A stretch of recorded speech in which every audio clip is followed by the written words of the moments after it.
America के प्रसिद्ध उद्योगपति चार्ल्स एम स्वाग ने कहा है कि a man can succeed eight almost anything for which he has unlimited enthusiasm.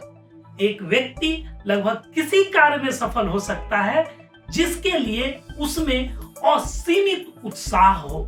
अक्सर ऐसा होता है कि जब हम कोई नया चैलेंजिंग काम हाथ में लेते हैं तो हमें लगता है हमारी योग्यता या हमारा अनुभव उतना नहीं है जितना चाहिए, हमारे पास उतना संसाधन या पूंजी नहीं है जितना चाहिए।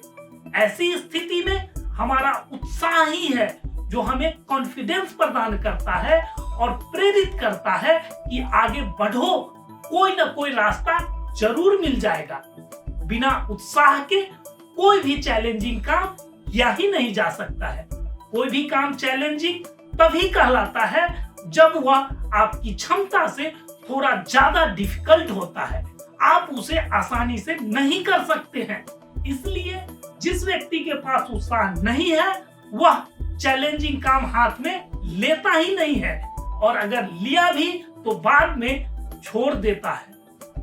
आप बिजनेस प्रारंभ करते हैं, बहुत सारे उतार चढ़ाव आते हैं, लेकिन आपका उत्साह ही है जो आपको हर परिस्थिति का सामना करते हुए आगे बढ़ने का ऊर्जा प्रदान करता है।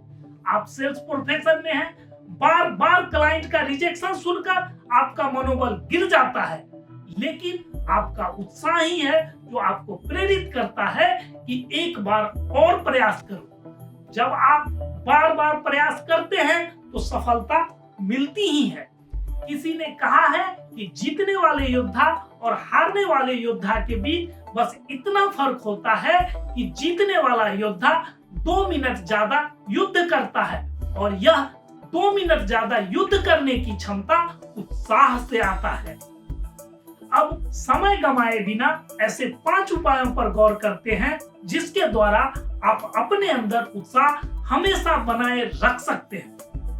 हमारे उत्साह का प्रथम स्रोत है शारीरिक और मानसिक मजबूती।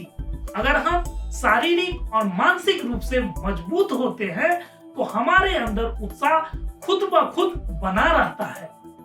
अध्ययनों में पाया गया है कि जो व्यक्ति शारीरिक रूप से ज्यादा सक्रिय रहता है उसके अंदर शारीरिक रूप से कम सक्रिय व्यक्ति के तुलना में उत्साह का स्तर ज्यादा रहता है। आपको बहुत हार्डकोर एक्सरसाइज करके बॉडी बिल्डिंग करने या एकदम सबसे ज्यादा फिट दिखने की जरूरत नहीं है।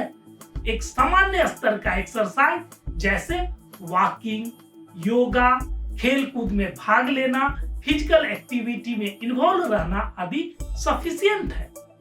मानसिक मजबूती के लिए जरूरी है कि आप नियमित रूप से ध्यान करें और नियमित रूप से कुछ नया सीखने का प्रयास करें। आप उत्साह बढ़ाने, आत्म सुधार या अपने पेशे से संबंधित पुस्तकों का अध्ययन कर सकते हैं। आजकल ऑडियो बुक सुनने का ऑप्शन भी बहुत बढ़िया है। आप कुकू एफएम तरह के किसी ऑडियो का सब्सक्रिप्शन ले लें और उसे नियमित रूप से सुने। विश्वास कीजिए बहुत फायदा होगा। YouTube पर भी बहुत सारे वीडियो उपलब्ध हैं, आप उसे भी सुन सकते हैं। उत्साह बढ़ाने का दूसरा उपाय है अपने काम से प्रेम करना। सबसे अच्छा तो है कि आप ऐसा काम करें जो आपको दिल से पसंद हो, जिसमें आपका मन लगता हो और जिसे करते समय आपको पता ही नहीं चलता हो कि कितना समय बीत गया। अगर आप ऐसा काम करेंगे तो आपका उत्साह खुद ब खुद बना रहेगा। लेकिन किसी कारणवश आपको ऐसा काम करना पड़ रहा हो जो आपको उतना पसंद नहीं है और परिस्थिति ऐसी है कि आप उसे छोड़ भी नहीं सकते हैं, तो बेहतर है कि जो काम आप कर रहे हैं उसी में मन लगाने का प्रयास कीजिए। आप सोचिए कि परिस्थिति ऐसी है कि मुझे यही काम करना ही होगा, और जब यही करना है तो फिजूल का मन भटकाने से क्या फायदा। जो काम हाथ में है उसी को मन लगाकर करते हैं। अगर आपको अंदर से उत्साह नहीं आ रहा हो तो कुछ दिनों के लिए उत्साहित होने का नाटक कीजिए। जब आपको इस उत्साह के कारण थोड़ी थोड़ी सफलता मिलेगी, आप छोटे छोटे लक्ष्यों को हासिल करेंगे, तो खुद ब खुद आपका मन काम में लगने लगेगा और आपके अंदर से उत्साह आना प्रारंभ हो जाएगा। उत्साह बढ़ाने का तीसरा उपाय है लक्ष्य निर्धारित करना और उसके प्रति समर्पित हो जाना।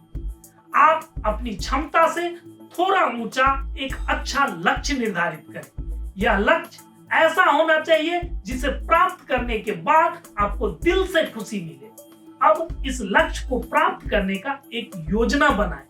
अपने बड़े लक्ष्य को छोटे छोटे लक्ष्यों में विभाजित कर दें और योजना अनुसार इन छोटे छोटे लक्ष्यों को प्राप्त करें और इससे होने वाली खुशी को महसूस करें। इन छोटी छोटी उपलब्धियों से आपका मनोबल और आपका उत्साह बना रहता है, जो आपको आगे का कार्य करने के लिए ऊर्जा प्रदान करता है। लक्ष्यहीन मनुष्य के जीवन में उत्साह की घोर कमी रहती है। इसे हम एक उदाहरण के द्वारा समझते हैं।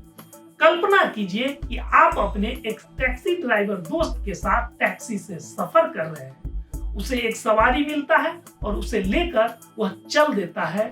जहां उसे जाना है वहां पर छोड़ देता है।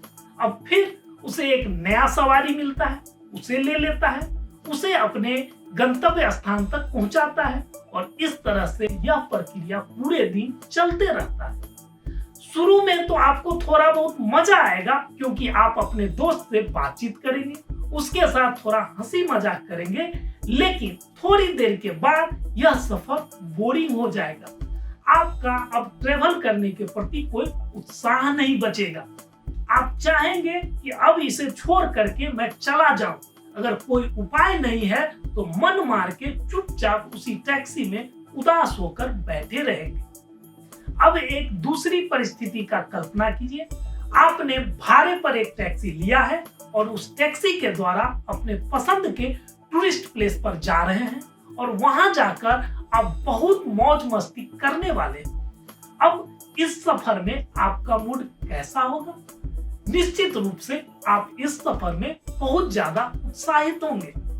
ठीक ऐसा ही हमारे जीवन में भी होता है। जब हम एक खुशी प्रदान करने वाला लक्ष्य निर्धारित कर जीवन जीते हैं तो हमारा जीवन उत्साह से भरा रहता है। उत्साह बढ़ाने का चौथा उपाय है ज्यादा से ज्यादा अवसरों को सेलिब्रेट करना। हमेशा खुश और उत्साहित रहने वाला व्यक्ति जब कभी भी मौका मिलता है तो उसे सेलिब्रेट करने से नहीं चूकता है। चाहे छोटी सी उपलब्धि हो या लाइफ का कोई इवेंट, वे हर किसी मौके को सेलिब्रेट करते हैं। सेलिब्रेशन उन्हें पुनः ऊर्जावान बनाने में मदद करता है। अपने उत्साह को बढ़ाने का पांचवा उपाय है अपने उपलब्धियों को अन्य लोगों के साथ शेयर करना, खास करके ऐसे लोगों के साथ जो खुद भी उत्साहित रहते हैं। जब आप अपनी उपलब्धियों को अच्छे पॉजिटिव लोगों के साथ शेयर करते हैं तो आपको प्रशंसा और वाहवाही मिलती है। उनका यह सहयोग भरा पॉजिटिव फीडबैक आपके अंदर नई ऊर्जा भर देती है। आपके अंदर और बड़े लक्ष्य को प्राप्त करने की और नई उपलब्धि को हासिल करने की इच्छा पैदा हो जाती है। आज के वीडियो में हमने देखा कि कोई भी चैलेंजिंग काम हमारी योग्यता और क्षमता से थोड़ा ज्यादा डिफिकल्ट होता है, जिसे बिना उत्साह के नहीं किया जा सकता। उत्साह बढ़ाने के लिए जरूरी है कि हम शारीरिक और मानसिक रूप से मजबूत हों। जो काम करें उसमें हमारा मन लगा रहे। हम लक्ष्य को निर्धारित कर उसे प्राप्त करने की कोशिश करें, ज्यादा से ज्यादा सेलिब्रेट करें और अपने उपलब्धि को अन्य लोगों के साथ साझा करें। आज के लिए बस इतना ही। फिर मिलते हैं अगले वीडियो में एक नई जानकारी के साथ। तब तक के लिए इजाजत दीजिए। धन्यवाद।